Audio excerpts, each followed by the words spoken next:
જો ભાઈ આજ ફરાળ કરવાનો હતો ને એટલે આપણા નવ્યાબેન બેસી ગયા હતા વેફર ખાવા હો. આપણે બટેટાની વેફર બનાવી હતી ને તો મીઠું મરચું ભભરાવીને નવ્યાબેન તો વાતુના વડા કરતા કરતા છે ને વેફરને ઉપાડી લેવાની તૈયારીમાં હતા હો. કારણ કે એને બટેટાની વેફર બહુ ભાવે. તમને પણ બટેટાની વેફર ભાવે છે તો કમેન્ટમાં જરૂર જણાવજો.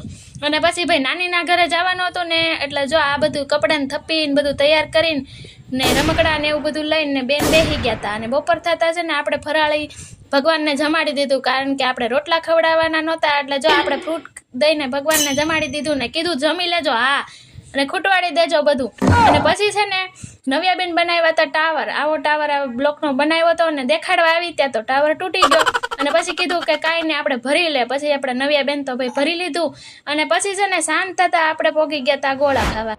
ત્યાં આપણું હાલતું હતું તારક મહેતા પણ એમાં આવી ગઈ હતી એડવર્ટાઈઝ. એટલે આપણા નવ્યાબેન તો બેસી ગયા હતા એડવર્ટાઈઝ જોવા. બીજું તો હું તારક મહેતા નહોતો આવતું ત્યાં તો આપણે આવી ગયા ગોળા. એટલે આપણે લઈ લીધા હતા ગોળા જ. નવ્યાબેનનો જો આવો કાલા ખટ્ટા ગોળા આવી ગયો તો હળી ગોળા. તમને હળી ગોળા ભાવે છે કે નહીં એ કહેજો અને સબસ્ક્રાઈબ કરવાનું ના ભૂલતા.